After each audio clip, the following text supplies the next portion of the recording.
আল্লাহ যখন যা করে বান্দার ভালোর জন্য করে। হয়তো প্রথমের দিকে আমরা সেটা বুঝতে পারি না, কিন্তু সময়ের পরিক্রমায় যখন বাস্তবতা নিয়ে সামনে আসে, দিন শেষে আমরা বলতে বাধ্য হই আসলেই ওই দিন ওই ঘটনাটা হওয়াতে ভালোই হয়েছে। আল্লাহ কখনো বান্দার ক্ষতি চাই না। আল্লাহ যদি ক্ষতি চাইতেন সকালের নামাজ না পড়ার কারণে কান্না করে দিতে পারতেন, যদি আল্লাহ ক্ষতি চাইতেন দুপুরে নামাজ না পড়ার কারণে ল্যাংড়া করে দিতে পারতেন। আল্লাহ সেটা চান না। আল্লাহ চাই বান্দার সব সময় ভালো। আর মা তো দেখেন জন্ম দেওয়ার কারণে সন্তানের তো অপরাধ করার পরও মা সন্তানের প্রতি কতই ভালোবাসা, কতই মায়া। বাবার কাছ থেকে সন্তানের পিঠকে বাঁচাই ফেলছে, এরকম হাজারো মা আছে ওই মায়ের জন্য। কিন্তু আল্লাহ পাক রব্বুল আলামিন বান্দার উপর কতটুক ভালোবাসে দিয়েছেন সেটা আমরা বান্দারা বুঝতে পারি নাই বলে শয়তানের ফাঁদে বারবার পা দিয়ে আটকাই যাচ্ছি। মনে রাখবেন, মনের মধ্যে কথাটা বসাই ফেলবেন, আল্লাহ যখন যা করে বান্দার ভালোর জন্যই করে। একদিন না একদিন সেই ভালোটা আপনার বিবেকে এবং মনে প্রমাণ হয়ে সামনে চলে আসবে।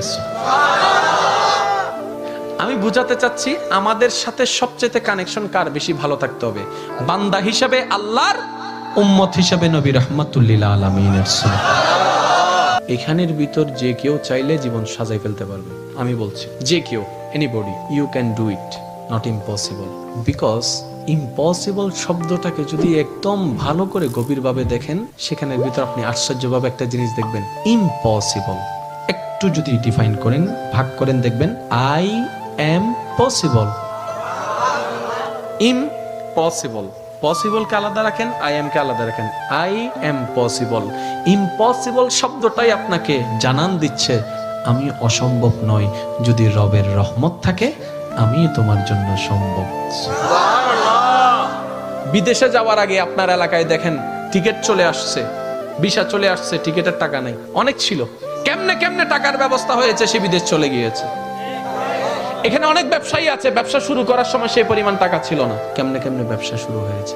এটা কেমনে কেমনে, রব বলে এটা কেমনে কেমনে নয়, একটু আমার দিকে তাকা, এমনে এমনে এমনে এমনে এমনে এমনে।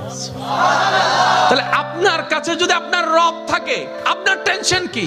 আপনার দুই নাম্বারই করার তো কোনো দরকার। এই রমজানকে সামনে রেখে অনেকে দ্রব্যমূল্যের দাম বাড়ানোর জন্য কত চালাকি করছে, গুদামজাত করছে। আমি তাদের উদ্দেশ্যে শ্রদ্ধার সাথে একটা কথা বলবো, ভাইয়া জীবনে হয়তো অনেক করেছেন, আপনি এই কারণেই করছেন 2টা টাকা 5টা টাকা লাভ বেশি হবে। তো এই সেক্টরে না হয় আপনার 10,000 টাকা 10 কোটি টাকা লাভ হলো, অন্য সেক্টরে যদি 20,000 কোটি টাকা খরচ হয়ে যায় তখন কি করবেন? কারণ জগতের মানুষ সবাই জানে যে অন্যের জন্য গর্ত করে সে গর্তে সে নিজেই পতিত হয়, এই কথা নিয়ে কারো কোনো দ্বিমত নেই।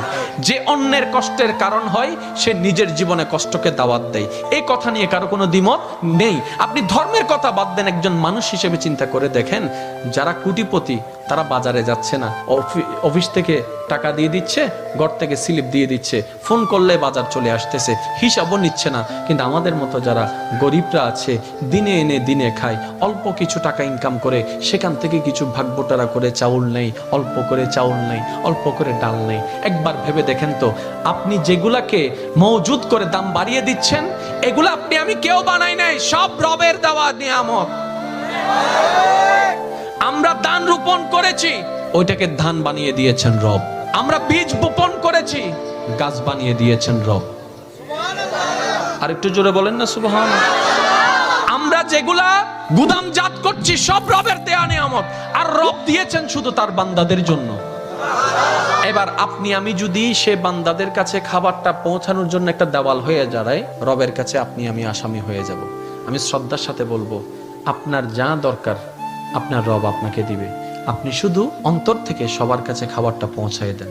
হয়তো আপনার দুনিয়াবি ক্ষেত্রে 2টা পয়সা লস হবে, কিন্তু অন্যদিকে দেখবেন আপনার রব আপনাকে আরো 10 গুণ বাড়াই দিবে।